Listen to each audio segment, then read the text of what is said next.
मुख्य रस्त्यापाठोपाठ आता उपनगरांमधील रस्ते देखील अतिक्रमण मुक्त करणार मुख्याधिकारी सुहास जगताप। कोपरगाव शहरात गेल्या 2 दिवसात झालेल्या अतिक्रमण मोहिमेत कोपरगाव शहरातील मुख्य रस्ते त्याचप्रमाणे बैल बाजार रोड, निवारा, साईबाबा कॉर्नर, धारंगाव रोड आदी भागातील रहदारीला अडथळा ठरणारे अतिक्रमणे पालिकेने अतिक्रमण हटाव मोहीम हाती घेत जमीनदोस्त केली आहे। यामुळे शहरातील रस्त्याचा श्वास मोकळा झाला आहे। असे असले तरी अनेकांचे दुकाने अथवा घरे यामुळे जमीनदोस्त झाले आहे। आता मात्र मुख्य रस्त्यापाठोपाठ उपनगरांना जोडणारे रस्ते देखील अतिक्रमण मुक्त करणार असल्याचे मुख्याधिकारी सुहास जगताप यांनी सोमवार दिनांक 24 फेब्रुवारी रोजी सांगितले आहे। तसेच उपनगरांचा देखील सर्वे मार्किंग करून नोटीस देऊन ही मोहीम हाती घेणार असल्याचे त्यांनी सांगितले आहे।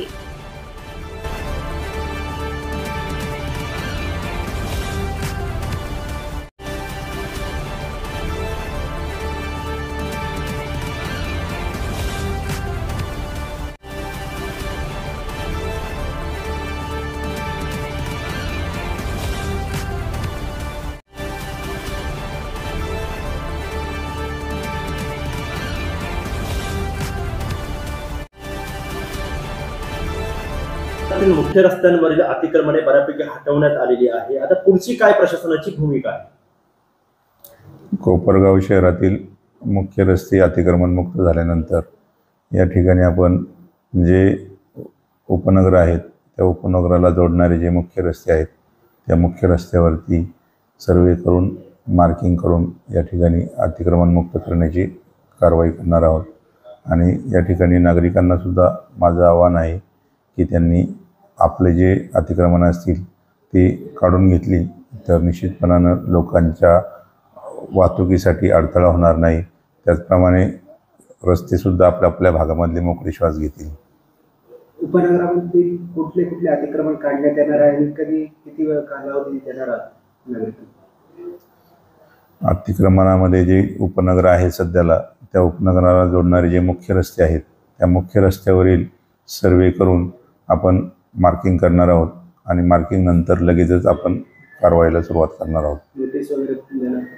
नोटीस त्यांना दिली जाईल। नोटीसचा कालावधी संपल्यानंतर पोलीस बंदोबस्तामध्ये परत एकदा प्रशासनाची एकत्रित मोहीम करून अतिक्रमण काढण्याची कारवाई करू। तर उपनगर म्हणजे त्या ठिकाणी रहिवास भाग आला तर रहिवासी अतिक्रमण देखील आपण काढणार आहात? मुख्यतः रस्त्यावरती जे लोकांनी नगरपालिकेच्या रस्त्यावरती जे अतिक्रमण केलेलं असेल तो रहिवास असेल, वाणिज्यिक वापर असेल तरी तो आपल्याला लोकांच्या वाहतुकीसाठी लोकांना वाहतूक व्यवस्थित करता यावी यासाठी तो काढावा लागणार आहे।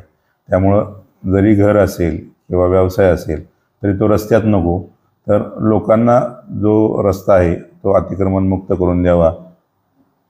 आतापर्यंत जे अतिक्रमण काढले परत त्या ठिकाणी अतिक्रमण होऊ नये यासाठी आपण काय भूमिका घेणार आहात? आपण आता जे अतिक्रमण मोहीम राबवली त्यामध्ये मोकळे झालेले जे रस्ते आहेत त्याचा आपण या ठिकाणी नगररचना विभाग असेल किंवा या ठिकाणी मार्केट विभाग असेल किंवा स्वच्छता विभाग यांचं एक संयुक्तिक पथक करून ते पथक दैनंदिन आपापल्या भागामध्ये जे मुकादम आहेत ते पाहणी करून कोणी अतिक्रमण करणार नाही याची दक्षता घेतील आणि जर झालं तर लगेच एकत्रित येऊन कारवाई करतील। असे आपण एक पथक प्रत्येक भागामध्ये तयार करत आहोत। सर, खासगी मालमत्ता धारक जे असतील त्यांनी अनधिकृतपणे बांधकाम केलेलं आहे, ज्या पद्धतीने बाबाजींचं पाडण्यात आलं, अनेक ठिकाणी असे देखील काही अनधिकृत बांधकाम झालेले आहे, त्यांच्यावर सुद्धा कारवाई होणार? हो, ज्या ज्या लोकांनी आपलं अनधिकृत बांधकाम केलेलं आहे किंवा परवानगी न घेता आपलं बांधकाम वाढवलेलं आहे किंवा परवानगी रहिवासाची घेऊन वाणिज्यिक वापर सुरू केलेला आहे अशा सर्व बांधकामावरती नगर परिषदेमार्फत आपण नियमानुसार योग्य ती कारवाई करणार आहोत।